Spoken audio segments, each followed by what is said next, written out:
എല്ലാവരും പോയി കാണാം. അടിപൊളി മൂവിയാ. അഭിപ്രായം പറയാം. അടിപൊളിയാണ്. ഫാമിലി കാണാൻ പറ്റും. രാജേട്ടൻ്റെ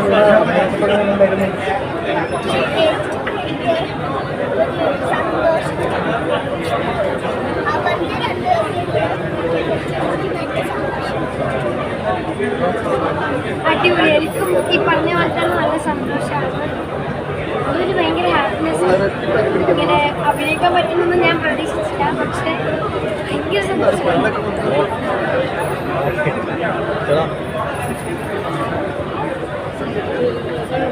എങ്ങനെ ബ്രോ സ്ക്രീനിലും പ്രശ്നങ്ങളിലൂടെ കണ്ടപ്പോൾ മൊത്തത്തിൽ നല്ല സിനിമയാണ്.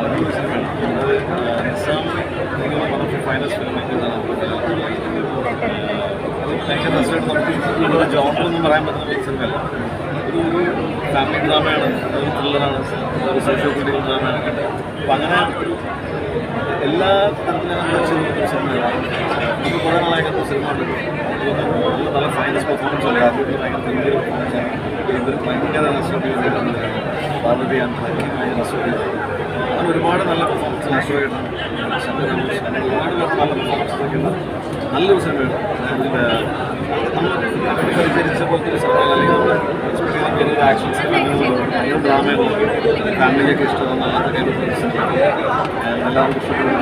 എല്ലാവരും കാണണം, ഇതുവരെ കാണണം. ഭയങ്കര നല്ല നല്ല ക്രാഫ്റ്റ് ഓക്കെ. എന്താ പറയാ പ്രേക്ഷകരോട് കണ്ടപ്പോൾ തോന്നുന്നു? തിയേറ്ററിൽ കാണാൻ വളരെയധികം സന്തോഷം. നല്ല പെർഫോമൻസുകളും ഇത് നമ്മൾ വിചാരിക്കുന്ന പോലൊരു ജോണോ അല്ലെങ്കിൽ നമുക്ക് പറയാൻ പറ്റുന്ന പദത്തിൽ പറയാൻ പറ്റില്ല. സോഷ്യോ പൊളിറ്റിക്കൽ, എന്താ പറയുക, ഫാമിലി ഡ്രാമ, ആക്ഷൻ എല്ലാം ഉള്ളൊരു പടമാണ്. എല്ലാവർക്കും ഇഷ്ടപ്പെടും. വളരെയധികം സന്തോഷം. പറയാൻ പറ്റില്ല. എന്താ പറയുക, ഇതൊരു നിസാം ബഷീർ സംഭവമാണ്. Thank you. ഒരു ഗ്യാപ്പ് അങ്ങനെ ഉണ്ടായിരുന്നു.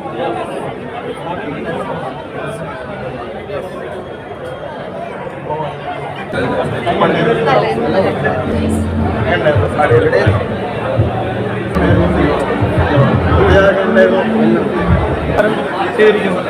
അപ്പോൾ രാജുവേട്ടൻ സത്യത്തിന് ശേഷമാണെന്ന് തോന്നുന്നു ഇത്രയും എന്താ പറയുക റെഗുലറിൽ വന്നിരിക്കുന്നത് മാസ് കഥാപാത്രം. അപ്പോൾ നമ്മൾ കടുവ കാണുമ്പോഴും വിലയത്ത് പുത്തോ കാണുമ്പോഴും ആ ഒരു കഥാപാത്രത്തിൽ നിന്നും എൻ്റെ ഡിഫറെൻ്റ് ആയിട്ടുള്ള ടോണും കാര്യങ്ങളാണെങ്കിലും ഡ്രിമായിട്ടുള്ള ലുക്കും എന്തായാലും മാനറിസം കൊണ്ടും അഭിനയം കൊണ്ടും എല്ലാം തന്നെ നല്ല രീതിയിൽ വർക്കായിട്ടുണ്ട്.